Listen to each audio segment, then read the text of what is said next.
நம்மளுடைய வேலை எல்லாரும் சேர்ந்து செய்யணும். இங்க மாவட்ட ஆட்சித்தலைவர் மட்டும் இல்லை, எல்லாரும் சேர்ந்து செய்யணும்.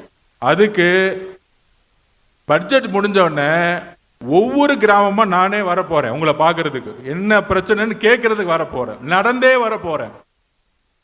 திருவண்ணாமலை முழுசு நடந்தே வரப்போறேன். விவசாயிகள் பிரச்சனையா உடனே முதலமைச்சர்கிட்ட கொண்டு போவோம். மேல்மா பிரச்சனை உடனே மேல்மாக்கு போகணும். நானும் கலெக்டர் மேடமும் போனோம். முதலமைச்சருடைய குறிக்கோள் எந்த விவசாயி கிட்டையும் அழுத்தம் கொடுத்து தொழில் லேண்ட் வாங்கக்கூடாது, தொழில் செய்யக்கூடாது. கவலைப்படாதீங்க, எந்த விவசாயியும் போலீஸ் காவல்துறையை வச்சு எந்த அழுத்தம் கொடுக்க மாட்டோம். மேல்மா விவசாயிகள் சந்தோஷமா இருக்கலாம். அந்த மாதிரி திருவண்ணாமலைக்கு தண்ணி பிரச்சனை இருக்கா, இல்ல பெண்களுக்கு வந்து கல்லூரியில சேர்க்கணுமா, எத்தனை காலேஜ் வேணும், இதெல்லாம் செய்து கொடுக்கறதுக்கு உங்களை தேடி நான் நடந்தே வரப்போறேன். உங்களை பார்க்க தான் வரப்போறேன்.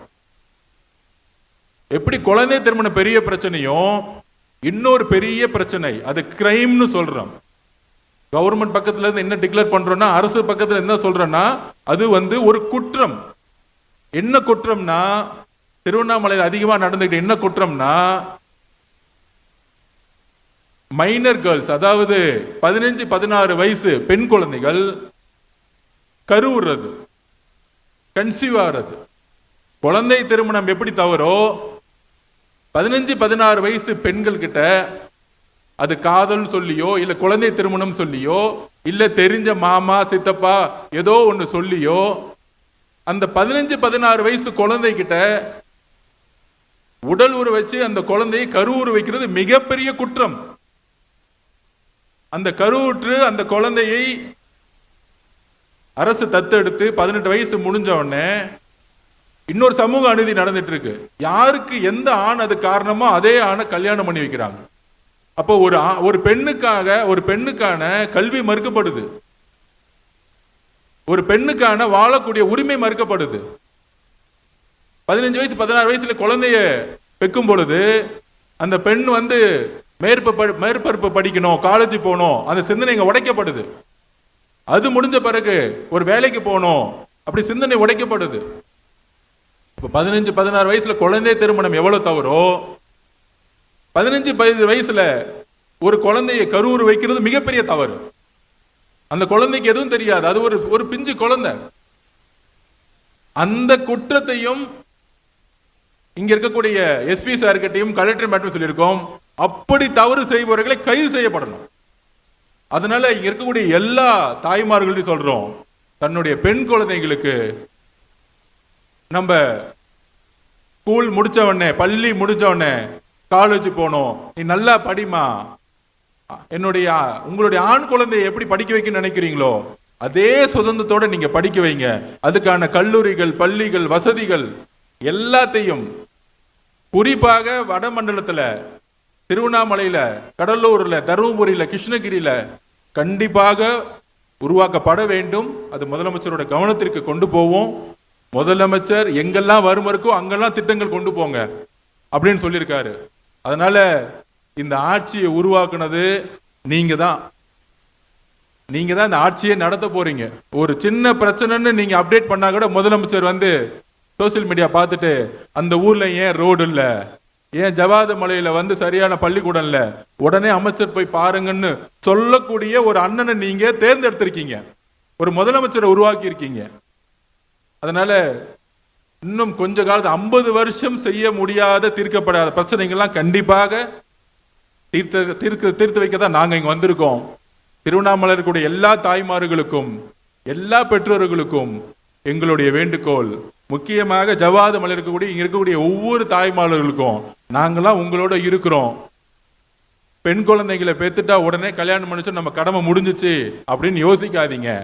பெண் குழந்தையும் ஆண் குழந்தை சரிசமமா பார்ப்போம். உங்களை எப்படி உங்களுடைய அம்மா வந்து டக்குன்னு சீக்கிரமா கல்யாணம் கொடுத்ததுனால நானும் அப்படி கல்யாணம் பண்ணி வைக்க நினைக்காதீங்க.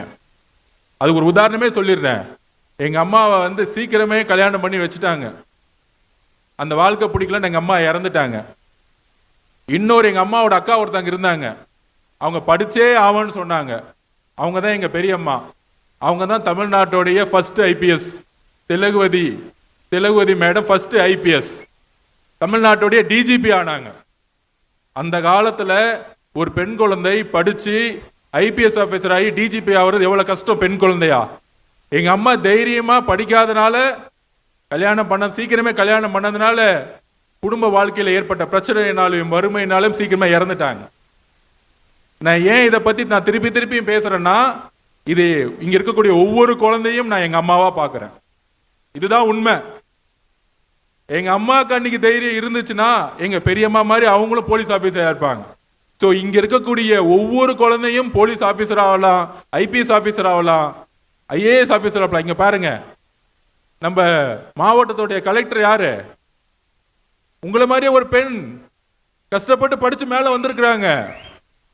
இதுக்கு மேல என்ன வேணும்? ஒரு உதாரணம், ஒரு டாக்டர் ஆக்கலாம், ஒரு இன்ஜினியர் ஆக்கலாம், ஏன் ஜெயலலிதா அம்மா மாதிரி முதலமைச்சரா கூட ஆகலாம் திருவண்ணாமலையில இருந்து. அதுக்கு இங்க இருக்கக்கூடிய அம்மாக்கள் என்ன பண்ணணும்? தயவு செஞ்சு குழந்தையில திருமணத்தை பண்ணாதீங்க, தயவு செஞ்சு படிக்க வைங்க.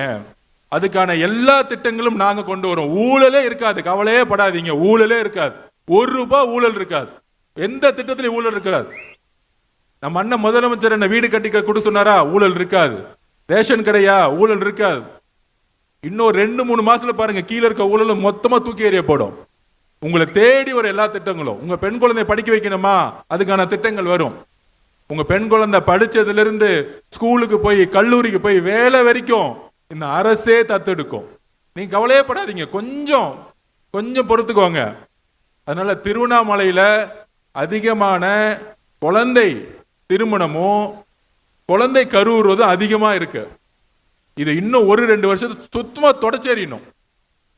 ஒரு நேரத்தில் எப்படி பெண் குழந்தைய வந்து பிறந்த உடனே இந்த கள்ளிப்பால்னு சொல்லிட்டு தூக்கி எறிவாங்க, அதை ஒழிச்சிட்டோம், மொத்தமா ஒழிச்சிட்டோம்.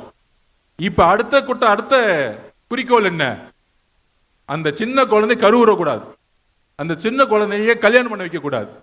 இங்க இருக்கக்கூடிய மலைவாழ் மக்களுடைய என்னோட சகோதரிகள், அம்மாக்கள், தங்கை கிட்ட நான் ஒரே ஒரு வேண்டுகோள், எல்லா திட்டங்களும் நாங்க பாத்துக்கிறோம். இது ஒன்னே ஒண்ணு மட்டும், உங்களுடைய கணவன்மார்களோ யாரோ இல்ல உங்க குடும்பமோ யாரோ சொன்னா கூட இல்ல, என் குழந்தை படிப்பா, இந்த அரசு புதிய அரசு புதுசா வந்திருக்க, என் தம்பி எங்க அண்ணன் முதலமைச்சரா வந்திருக்காரு, ஜோசப் விஜய் அண்ணன், அவரு என் குழந்தைய பாத்துக்குவாரு, நம்புங்க.